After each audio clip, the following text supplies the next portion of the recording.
Y para este segmento estaremos con la participación del doctor Paul Coca, quien ha presentado un proyecto de ley inherente a la obligatoriedad de realizar debates en tiempos electorales. Este es un tema muy importante, tomando en cuenta las experiencias de los últimos, podemos decir, 20 años, donde el debate entre los principales contendores, especialmente en el caso del movimiento al socialismo, prácticamente no se dio. Moisés. Sí, estaba ausente el debate, entonces es de interés ciudadano que la población pueda escuchar, pueda estar informado. Entonces el voto debe ser informado, yo creo que es un principio elemental. En ese sentido es bastante ponderable la actitud, la labor que está haciendo Paul Coca y ha presentado un proyecto de ley. Bien, ya estamos en contacto, darle la bienvenida al doctor Paul Coca y obviamente nos pueda explicar acerca de los argumentos antecedentes que tiene este proyecto de ley, que sin duda irá orientado a que la población tenga la posibilidad de escuchar propuestas y obviamente ingresar en el debate que hace a los candidatos. Buen día, Paul, un gusto tenerte nuevamente en Revisiones. Buen día, ahora, con todo gusto, adelante. Hola, ¿cómo está? Buen día, ¿todo bien? ¿Todo en orden? Todo en orden sí, aquí, sí. Moisés y mi persona, escuchando los argumentos y fundamentos de esta iniciativa legislativa ciudadana, así la vamos a llamar, que has planteado a la Asamblea Legislativa. Buen día, Paul. Quisiéramos comenzar precisamente, antes de desarrollar el contenido del proyecto de ley que estás presentando, las motivaciones que te han inducido para esta tarea tan encomiable para la ciudadanía. Es de interés común, ¿verdad? Entonces, quisiéramos empezar por las motivaciones. Muchas gracias, antes que nada, por la invitación, quedo muy agradecido, que tengamos una excelente jornada. El anteproyecto de ley de debate obligatorio para las candidaturas del binomio presidencial presentado en La Paz han mostrado de que nuestra motivación, ¿cuál es? Así como nosotros los ciudadanos nos obligan a votar, porque el voto es obligatorio, nos obligan a tener carnet de sufragio por meses, nos obligan a escuchar a los políticos lo que ellos quieren decir, no lo que deberían, nos obligan a hacer jurados electorales y todo, hay que obligarlos a debatir. ¿Por qué? Porque necesitamos primero un acceso a la información de parte de ellos a nosotros, no ir a votar por consigna. Segundo, porque necesitamos políticos mejores que nuestra realidad, políticos que estén inmersos con el pueblo, políticos que quieran servir al pueblo, porque necesitamos que nos digan a nosotros cuáles van a ser sus propuestas. Y finalmente, porque en Bolivia el debate no era obligatorio, no es obligatorio. Hasta el año 2002 se debatía, era una interesante cultura boliviana, y resulta que después del gobierno de Evo Morales, y mucho más hoy día, pocos son los que quieren debatir porque no lo ven necesario. Pero la ciudadanía en estos momentos queremos soluciones, queremos respuestas, queremos propuestas. Por ese motivo, y todo lo que estamos hablando, cumpliendo un deber ciudadano para con nuestra Bolivia, presentamos ese anteproyecto de ley que obviamente está con todos los requisitos y estamos atentos a que se consigan los respectivos pasos del legislativo, de la presidencia, a la cabeza de Choquehuanca, se lo debe remitir a diputados. Estamos viendo y haciendo el seguimiento respectivo. La expectativa que se ha generado en la ciudadanía es notable, pero ahora habrá que ver cómo reacciona un tribunal, la Asamblea Legislativa que está enfrentada, ¿no? No te olvides que hay una ala evista a la que no le gusta debatir, a la que no le gusta que su candidato confronte las ideas. Y tenemos un escenario totalmente caótico en lo que hace la oposición. El último hecho con el tema del litio, de alguna forma, ha destrozado cualquier intento de coordinación en la oposición, y obviamente la gente ya vota por interés, ya no vota por el interés interés del país, sino por su propio interés. ¿Cómo crees que vaya a reaccionar la Asamblea Legislativa? En tu perspectiva, ¿hablaste con algunos parlamentarios para que apoyen esta medida o definitivamente la vamos a dejar simplemente al criterio de lo que es ya un trámite legislativo? Muy bien, lo primero, frente a lo que se ha señalado del oficialismo y de la oposición, emergemos ciudadanos que queremos mejorar al país, no solamente con ideas, con propuestas serias. Este anteproyecto tiene que ser remitido a la Comisión de Constitución y Sistema Electoral de la Cámara de Diputados. Y hemos establecido claramente, y lo decimos aquí de manera abierta al pueblo, es una propuesta ciudadana para mejorar este punto del proceso de elecciones, este puntito del tema electoral. Y nosotros vamos a ir de manera ciudadana hasta las últimas consecuencias. Vamos a hacerlo. Queremos que se trate en comisión, que no solamente esa ley sea como la hemos propuesto, obviamente, para esta elección, que sea para de aquí en adelante. Eso estamos dispuestos a hacerlo. ¿Por qué? Porque creemos en un mejor país. Y si lo conseguimos, va a ser un triunfo ciudadano. Entre tanto, mientras se cumplen las formalidades, la burocracia parlamentaria, que es normal, estamos en la tarea de la socialización ciudadana. Y espacios como estos son los que nos ayudan a que la gente conozca, entienda también nuestra visión, nuestro anteproyecto, que el mismo se ha apoyado.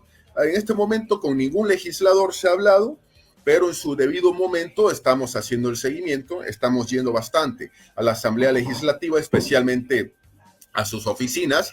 ¿Por qué? Porque obviamente cuando el mismo llega a Secretaría General, el mismo tiene que ser numerado. Y una vez esté numerado con el número de proyecto de ley, es ahí en donde ya vamos a empezar la mayor presión ciudadana, porque ya no va a ser anteproyecto, va a ser proyecto. Así que estamos en ese seguimiento y mientras tanto no estamos con los brazos cruzados. Estamos en estos espacios socializando ciudadanamente nuestro anteproyecto para que la gente entienda que habemos bolivianos que proponemos. Bien, en ese afán de socializar, Paul, ¿podemos conocer el contenido, así las partes del proyecto, por favor, para poder tener una noción, ¿no? Y el ciudadano está esperando a ver de qué partes consta el anteproyecto de ley. Así es, lo hemos dividido en dos grandes partes: los debates en primera vuelta, los debates en segunda vuelta y las sanciones. En primera vuelta consideramos que tienen que haber 3 debates. Sí, primera vuelta, que tiene que ser 2 para el candidato a presidente, mejor dicho, los candidatos a la presidencia, todos sin excepción. Y el tercero, que es para el candidato a la vicepresidencia. Entonces eso es algo que también nosotros contemplamos, no solo para el presidente, también para el vicepresidente. Eso por una parte. Por otra parte, para la segunda vuelta tiene que haber entre los dos, porque a segunda vuelta solo llegan 2, los 2 candidatos a presidente, un debate, los 2 vice, un debate. Entonces, eso incluye que en ambos eventos, primera vuelta, segunda vuelta, 5 debates en total, tiene que existir la participación de la Asociación de la Prensa, de sectores como la Universidad Boliviana, la Universidad Privada, profesionales, ciudadanía y por supuesto bajo el aval del Tribunal Electoral, porque no hay obligatoriedad si un órgano del Estado no la da. Y el Tribunal Electoral, como órgano del Estado, cabeza del órgano electoral, es el que tiene que organizar con estos sectores que estamos mencionando. Y que tiene que ser abierto a todos. Todos los medios estatales obligatoriamente tienen que transmitir estos eventos.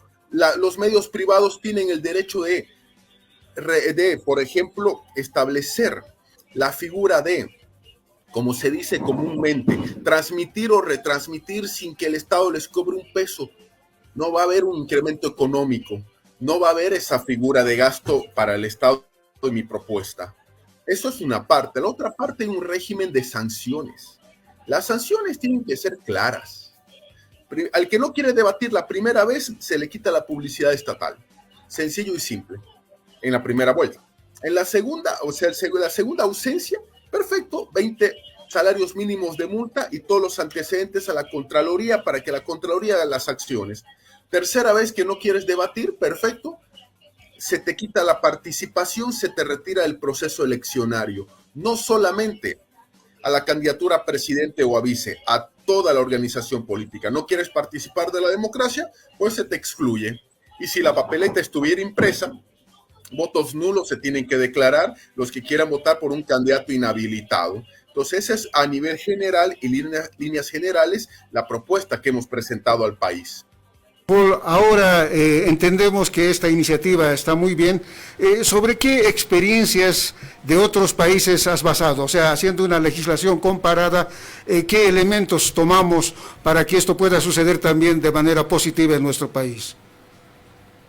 Claro que sí. Primero que el debate es una institución sólida, por ejemplo, en Estados Unidos, hablando solamente del continente americano.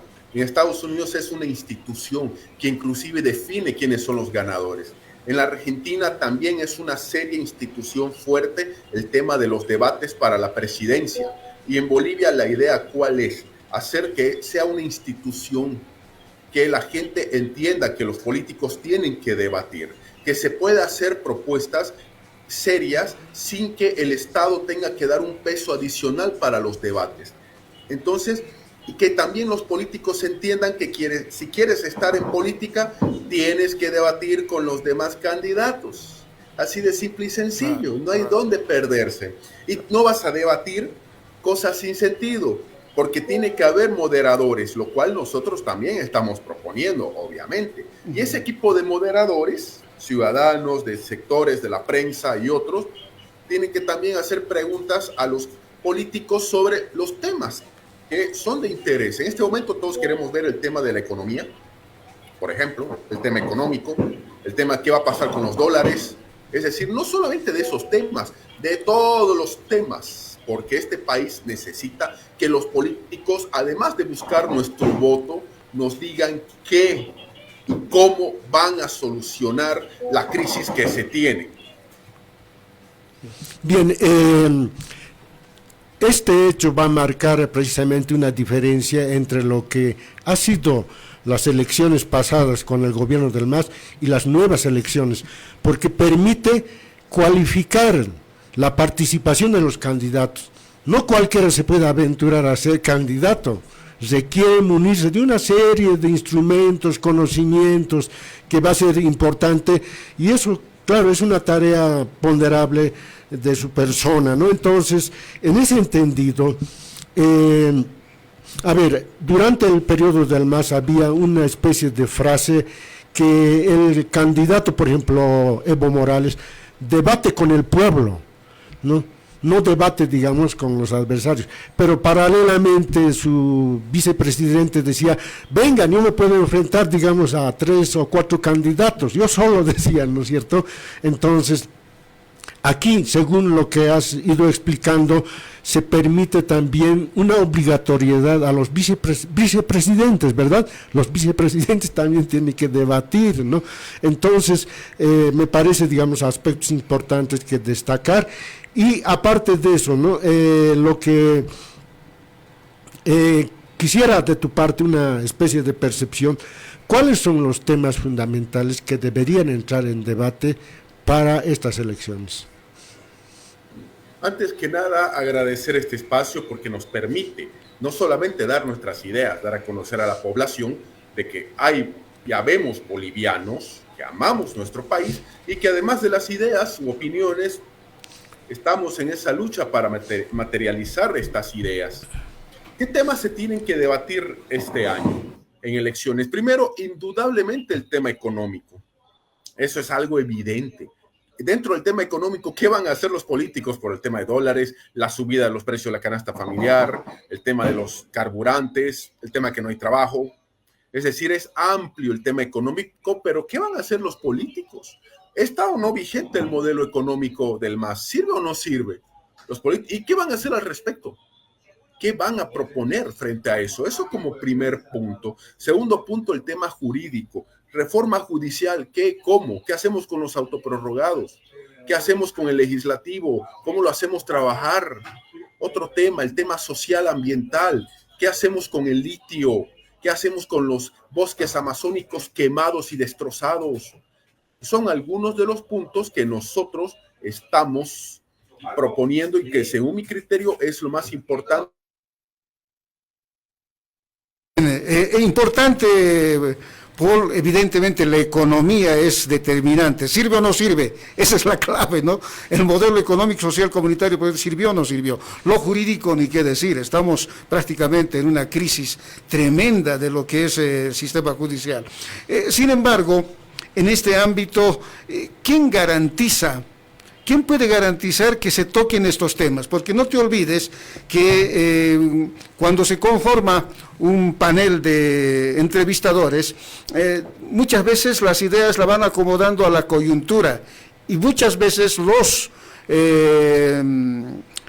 expositores ingresan en temas banales, ¿no? Por ejemplo, empiezan a desnudarse temas de carácter de escándalo, incluso llegan a lo personal, se desvirtúa el debate. ¿Cómo se garantiza que el debate en esencia toque estos aspectos en el proyecto de ley? Un órgano del Estado es el que está a cargo, Tribunal Electoral.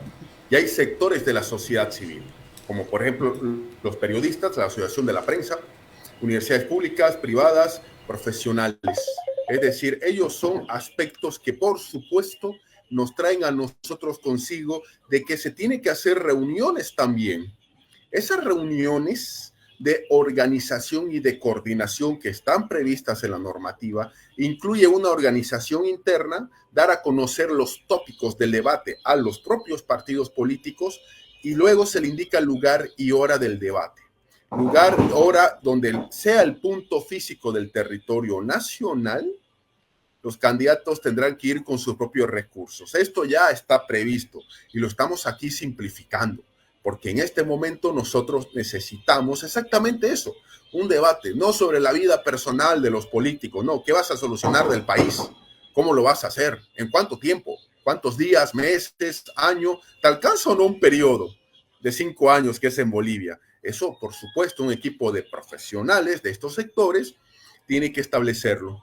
¿Y por qué el órgano electoral? ¿Por qué el órgano electoral? Por un tema básico. Si no hay un órgano del Estado que sea el que organice, supervigile y ejecute los debates, no hay obligatoriedad. Por eso es que, aunque algunas personas me decían, ¿por qué el Tribunal Electoral tiene que estar en tu proyecto de ley? La respuesta es el aval de un órgano del Estado a lo que estamos haciendo. Por eso, perdón, Paul, sobre este tema, Bolivia se caracteriza por tener varios candidatos, ¿no? Algunos con cierto chance, un buen porcentaje de adhesión, y otros con el 1, con el 2. En este caso, cuando organiza el debate, ¿se va a debatir entre todos los candidatos que tengan porcentajes mínimos o máximos, o va a haber una clasificación en función de la ponderación de lo que la pretensión electoral más o menos percibe? Todos los candidatos todos habilitados, todos sin excepción, los que están inscritos y habilitados por el Tribunal Electoral son los que tienen que participar. Sean 5, 7, 10, 12, todos sentados en la misma mesa. Eso ya es una situación que es así. No se puede haber un debate si no están aquellos candidatos que están en la papeleta. La idea es todos, sin excepción, tienen que debatir. Obviamente los habilitados, por supuesto. Eso es algo que hay que aclarar. Sí, generalmente se estila en estos casos, los que están primeros en la encuesta son privilegiados, son los que están invitados a varios debates. Sin embargo, como va a ser bajo la normativa del Tribunal Electoral y la obligatoriedad, entonces todos están convocados y en ese entendido, yo tengo algunos antecedentes, ¿no? En el periodo, digamos, más habían debates interesantes. ¿Y quiénes eran los que preguntaban? Yo quiero mencionar un nombre, Amalia Pando. Tenía preguntas bastante acuciosas, ¿verdad? Entonces, ¿cuál sería más o menos el perfil de algún periodista, de alguna personalidad que haga las preguntas? ¿Tienes alguna idea sobre eso? Porque muchas veces podría darse una especie de colusión entre candidato y el que pregunta. No podría preguntar lo que más sabe, digamos, el candidato. En ese entendido, ¿cómo podemos establecer un procedimiento para poder nominar a los que van a hacer las entrevistas o las preguntas? Aquí hay que ser directo. Las organizaciones de la sociedad civil tienen obviamente que estar con sus personas que van a designar por gremio. Uh-huh. La idea cuál es, que los que estén ahí, porque tiene que haber un moderador y tiene que haber un panelista, los panelistas. La idea cuál es, el moderador su rol es moderar, controlar tiempo, perfecto. Pero ¿cuál es el rol de los panelistas? Aquí ya hay que explicarles que los que sean elegidos de aprobarse la ley, uno, tienen que ser cuestionadores, no permisivos. Uh-huh. Dos, tienen que ser absolutamente personas que entiendan la realidad y que exijan respuestas. ¿Por qué? Porque si hay un moderador que dice, ¿cómo va a solucionar el tema de la crisis? Voy a traer dólares, gracias. Oh, wow, qué gran solución. No, no es así. Estoy siendo sarcástico por si acaso.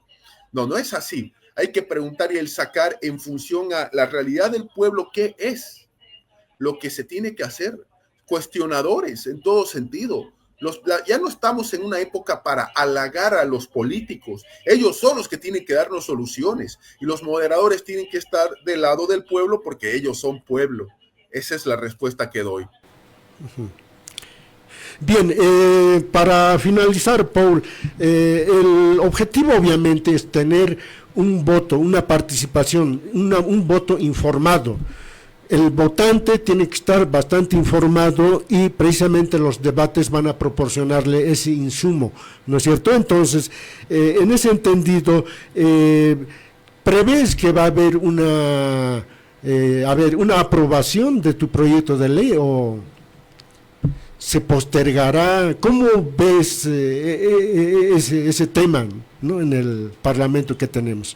Con una serie de problemas que tienen configuración, reconfiguración, pasapasas, oposición atomizada, oficialismo atomizado. ¿Cómo lo percibes eso? Hay dos posibilidades, que entre en tratamiento y que no entre en tratamiento. Uh-huh. Son las dos posibilidades, no hay medias tintas. La política no hay medias tintas. Lo primero que yo estoy haciendo el seguimiento y estamos en eso, es que el proyecto sea numerado. Uh-huh. Una vez que tenga el número de proyecto de ley de esta legislatura, que es la 2024-2025, ya como si hemos conseguido 40% de avance. Segundo, este proyecto no solamente es para estas elecciones, he tenido ese cuidado, no solo es para estas elecciones, para las siguientes. Hemos preveído eso, la posibilidad de que no quieran debatir los legisladores con sus rivales políticos de cara al pueblo y que quieran postergarlo. No, hemos tomado esa previsión, que el proyecto sirva para este proceso eleccionario 2025 y de aquí en adelante. Así que dicho eso, hemos tomado esas previsiones. Obviamente yo, más que los políticos, confío en los sectores ciudadanos, en los que nos están apoyando, en quienes nos están dando cobertura. Y estamos como se dice, pase lo que pase, con misión cumplida. Que si no lo quieren tratar, tienen para tratarlo de acuerdo al procedimiento hasta el mes de noviembre. Claro, porque, ojo, el legislativo se divide por legislaturas. Yo le he presentado para esta legislatura que finaliza en noviembre. Y si no, diciembre estaré pidiendo la reposición de esto. Así que estamos en eso de manera tranquila y directa. No hay ningún inconveniente al respecto. Muy bien, Paul. Nosotros, cuando no, apoyamos estas iniciativas que contribuyen justamente a la vida democrática del país. Gracias por tu participación y seguramente en cualquier momento estaremos conversando sobre otros temas. Hasta pronto, Paul. Gracias por todo. Les quedo muy agradecido, a sus órdenes. Muchas gracias por todo. Chao, chao.